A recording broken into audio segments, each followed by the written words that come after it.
नमस्कार, DKS24 में आपका स्वागत है। मैं हूं आपके साथ हेम सिंह कुशवाहा। आज की शाम जनता के नाम हमारे इस खास कार्यक्रम में आज खास मेहमान बयाना विधानसभा विधायक अमर सिंह जी मेरे साथ मौजूद हैं।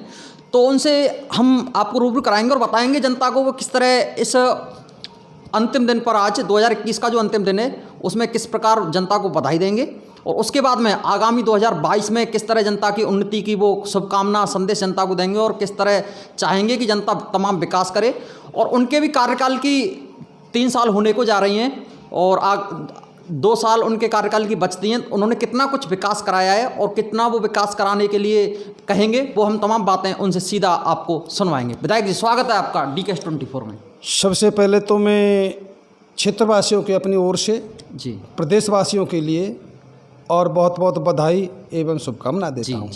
आगामी साल सबके लिए मंगलमय हो।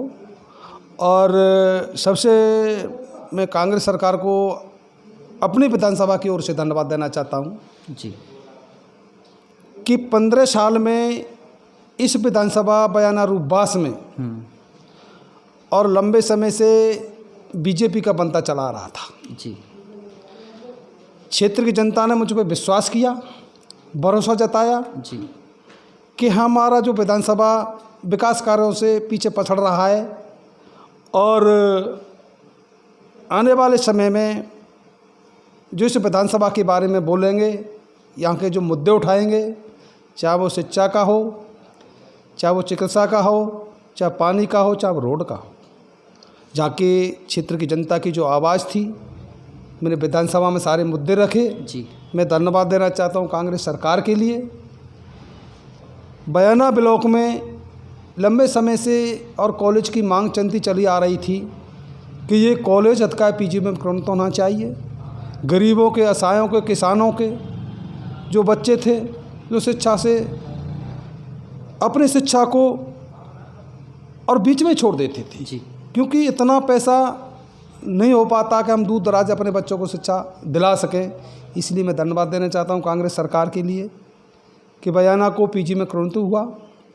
उपखंड तहसील रूपबास में वो भी 2 दशक से मांग चलती चली आ रही थी, जहाँ गरीबों के, किसानों के, असहायों के, बेरोजगारों के जो छात्र छात्रा थे वो भी शिक्षा से वंचित रह रहे थे। रूपबास में कॉलेज खुला और JJ आम भाई स्कीम के तहत का है जो पानी की किल्लत थी, जी, बयाना के लिए लगभग 150 करोड़ रुपया स्वीकृति हुए। घर बैठे ही जल और नल की सुविधाएं मिलेंगी। पानी की जो समस्या थी वो समस्या दूर हो जाएगी। रहा सवाल आगे रूपबास में बेरोजगारों के लिए और किसानों के लिए एक रीको क्षेत्र खुला। इसके साथ साथ में रुदावल जो लंबे समय से PSC थी उसको CSC में क्रमोन्नत हुआ, क्योंकि ये एक पहाड़ी क्षेत्र है, यहाँ आए दिन चोटग्रस्त होते रहते हैं। इसलिए ही नज़दीकी में रुदावल, पहाड़पुर, रूपबास, बयाना यहाँ CSC खुली। अब लोगों को दूर दराज नहीं जाना पड़ेगा, क्योंकि जो भी दुख दर्द है वो नज़दीक अपने स्वास्थ्य के देखते हुए अपनी शरण लेंगे, समय पर इलाज कराएंगे।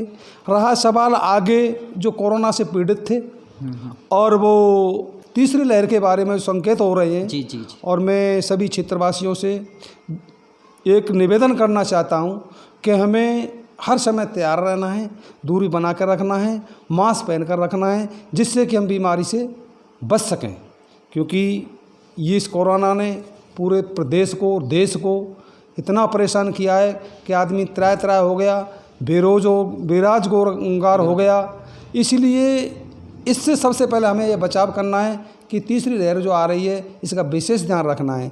इसके साथ साथ में जो भी इस विधानसभा के अंदर जितने काम हुए, इसको देखते हुए जो आगामी विधानसभा का चुनाव होगा, कांग्रेस की सरकार बनेगी। जो कांग्रेस के ने जो वायदे किए थे वो तकरीबन 70% हो चुके हैं। आगे जो 2 साल शेष बची हैं उसमें भी कोशिश करेंगे कि जो वायदे किए थे वो 100% होंगे। बिल्कुल। आगे मैं ज़्यादा ना कहते हुए और सभी क्षेत्रवासियों से और एक निवेदन करना चाहता हूँ कि जो कोरोना की तीसरी लहर आने वाली है उसका विशेष ध्यान रखें, क्योंकि हम इस बीमारी से काफ़ी परेशानियों का सामना करना पड़ा है और हम सब ने मिल कर के एक दूरी और एक मास्क लगा कर रहे हैं, तभी इस बीमारी से हम लड़ाई लड़ पाएँ।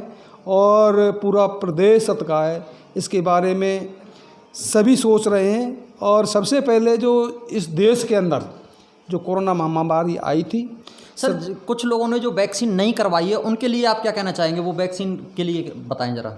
जिन्होंने नहीं करवाई है, अब तक वैक्सीन नहीं करवा रहे हैं, कुछ डर के मारे नहीं करवा रहे हैं, कुछ अन्य परेशानियों से नहीं करवा पा रहे हैं, उनके लिए आप क्या कहना चाहेंगे? देखो ऐसा है जी कि वैक्सीन लगवाने में कोई किसी को कोई परेशानी नहीं। इस बीमारी से काफ़ी परेशानियों का सामना करना पड़ा है और हम सब ने मिल कर के एक दूरी और एक मास्क लगा कर रहे हैं, तभी इस बीमारी से हम लड़ाई लड़ पाएँ। और पूरा प्रदेश सतकाए इसके बारे में सभी सोच रहे हैं। और सबसे पहले जो इस देश के अंदर जो कोरोना महामारी आई थी, सर कुछ लोगों ने जो वैक्सीन नहीं करवाई है उनके लिए आप क्या कहना चाहेंगे? वो वैक्सीन के लिए बताएं ज़रा। जिन्होंने नहीं करवाई है, अब तक वैक्सीन नहीं करवा रहे हैं, कुछ डर के मारे नहीं करवा रहे हैं, कुछ अन्य परेशानियों से नहीं करवा पा रहे हैं, उनके लिए आप क्या कहना चाहेंगे? देखो ऐसा है जी कि वैक्सीन लगवाने में कोई किसी को कोई परेशानी नहीं है जी, और ना ही डरें। ये वैक्सीन जिस लग जाएगी जिस व्यक्ति के लिए, वो इस बीमारी से वंचित रहेगा, क्योंकि एक वैक्सीन अतका है जो सही तरीके से एक शोध करके नहीं ये तैयार की गई है। ये एक भय ना फैलाएं कि वैक्सीन से नुकसान होता है। वैक्सीन से नुकसान नहीं होगा। जी जी, जिस व्यक्ति के 2 वैक्सीन लग जाएंगी, समय पे लग जाएंगी, तो बीमारी कभी नहीं आएगी। पूरी तरह से सेफ हो जाएगा वो भी। हाँ जी, सेफ बनेगा, क्योंकि ये वैक्सीन अतका है इस बीमारी की एक संजीवनी बूटी है कि जो कोरोना महामारी फैल रही है और जिस व्यक्ति ने 2 वैक्सीन लगवा ली हैं, ये कोरोना महामारी है, ये बीमारी उसको कभी चपेट में नहीं आ सकता उस बीमारी के लिए। जी जी, इसलिए सभी क्षेत्रवासियों से इसका विशेष ध्यान रखें और आगामी जो विकास कार्य हैं उसके बारे में 2 साल के बारे में जो जनता की मांग है उन्हें पूरी करने के लिए पूरी कोशिश करेंगे। सरकार भी कोशिश कर रही है कि जो वायदे किए कथने और करने वाला फ़र्क नहीं है, सरकार पूरे वायदे करके हटेगी। सर कल शाम को रीट के बारे में कुछ सुनने में आ रहा है। रीट है जो 20,000 के लिए भर्ती जारी की जाएगी, उसके बारे में हम जनता को या अब युवाओं को किस तरह संदेश देना चाहेंगे? तो कैसा है कि कांग्रेस सरकार ने जो फैसले लिए हैं रीट के बारे में और इस पे पूरा विचार चल रहा है और हो सकता है कि जिन रोजगारों के लिए और जो युवाओं उनकी जो मांग है कि रीट की परीक्षा में जो बढ़ावा मिले, और सरकार इस पर पूर्ण विचार कर रही है। और हो सकता है कि जो रीट के बारे में मामला जो चर्चाएं फैल रही हैं वो सभी पूरी होंगी और निराश होने की कोई भी किसी तरीके से ऐसा दिखाई नहीं दे रहा है कि जो बच्चे अतकायन ने मेहनत करी है, पढ़ाई की है और समय पे एवरेज ना हो और उसमें सारे विचार चल रहे हैं और सभी काम पूरे होंगे।